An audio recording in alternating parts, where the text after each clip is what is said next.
सोचिए, एक कट्टरपंथी इस्लामी क्रांति जिसे भारत का दुश्मन होना चाहिए था, वही क्रांति पाकिस्तान को अंदर से जला दे और भारत की सबसे कमजोर नस कश्मीर को अनजाने में बचा ले। क्या यह इतिहास का सबसे बड़ा विरोधाभास नहीं है? आज 2026 में जब ईरान फिर बदलने जा रहा है तो भारत को डर किससे लगना चाहिए? कट्टर मुलाओं से या एक उदार लेकिन पाकिस्तान परस्त सरकार से? नमस्कार दोस्तों, आज की यह कहानी है ईरान की इस्लामी क्रांति, पाकिस्तान की बर्बादी और भारत के लिए मिले एक अनचाहे जैकपॉट। 1979 में ईरान में शाह का तख्ता पलट होता है, अयातुल्लाह खुमैनी और फिर खामेनेई का उदय। दुनिया घबरा जाती है, भारत भी। कट्टर इस्लामी शासन भारत के लिए खतरा बन सकता था, यही धारणा थी, लेकिन इतिहास ने उल्टी चाल चली। 1979 से पहले पाकिस्तान क्या था? खुद को इस्लाम का किला मानने वाला देश, सुन्नी इस्लाम का ठेकेदार, भारत के खिलाफ जिहाद का सपना। और फिर आया जनरल जिया उल हक। जिया की सबसे बड़ी भूल भारत के खिलाफ जिहाद के लिए उसने बहावी देवबंदी विचारधारा को खुला छोड़ दिया। उसे लगा धर्म की आग बाहर जलाऊंगा,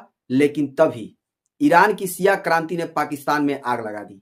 ईरान ने पाकिस्तान के शियाओं को एक वैचारिक पहचान दी, TNFJ शिया संगठनों को नैतिक और वैचारिक समर्थन। जवाब में सऊदी अरब और जिया सिपह ए साहबा, बाद में लश्कर ए झांगवी। नतीजा कराची, लाहौर, पेशावर की मस्जिदें रणभूमि बन गई। इमाम निशाने पर आ गए। शिया सुन्नी कत्लेआम रोज की खबर बन गया। जो गोलियां भारत के लिए थीं, वे पाकिस्तान में ही चलने लगी। अब आइए 90 के दशक में। भारत का सबसे बुरा दौर सोवियत संघ अफगानिस्तान से निकला। हजारों जिहादी बेरोजगार, पाकिस्तान ने उन्हें कश्मीर भेज दिया। भारत लहूलुहान हुआ, लेकिन असली खेल 2000 के बाद बदला। जिस सांप्रदायिक सांप को पाकिस्तान पाल रहा था, वही उसे काटने लगा। बलूचिस्तान सुलगने लगा। वजीरिस्तान में तालिबान, ईरान अफगान बॉर्डर पर अस्थिरता। नतीजा पाक आर्मी दो मोर्चों पर फंस गई। ISI की ताकत बंट गई।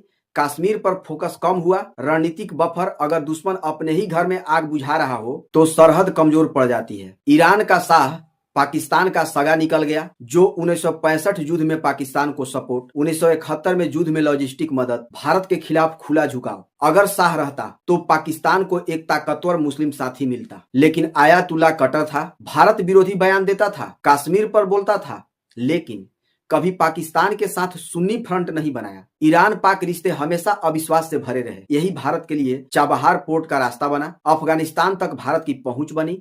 हम मानते हैं कि खामेनेई भारत का दोस्त नहीं था। 370 हटने पर भी बयान दिया था। भारतीय मुसलमानों पर टिप्पणी की थी। उमाह की राजनीति, लेकिन फर्क यह था उसके शब्द जहरीले थे पर उसके कर्म पाकिस्तान परस्त नहीं थे। उसने कभी पाकिस्तान के लिए भारत से दुश्मनी नहीं ली, आर्थिक और रणनीतिक रिश्ते भारत से बनाए रखे। आज ईरान में रजा पहलवी की वापसी के नारे, इस्लामिक रिपब्लिक हिलती हुई, बदलाव की हवा, यही भारत को सावधान होना होगा। अगर एक धर्मनिरपेक्ष लेकिन पाकिस्तान परस्त नेतृत्व आया तो वह शाह वाला मॉडल दोहरा सकता है। खामेनेई का ईरान पाकिस्तान को अंदर से इतना उलझा गया कि वह भारत के लिए कभी वैसा अस्तित्वगत खतरा नहीं बन पाया जैसा जिया उल हक चाहता था। भारत ने टिकट नहीं खरीदा, लेकिन जैकपॉट लग गया। अब सवाल यह नहीं है कि ईरान कट्टर है या उदार, सवाल यह है कि वह किसके साथ खड़ा होगा। कैसी लगी ये जानकारी? अगर जानकारी अच्छी लगी हो तो लाइक, शेयर और चैनल को सब्सक्राइब जरूर करिएगा। मिलते हैं अगले वीडियो में, तब तक के लिए जय हिंद।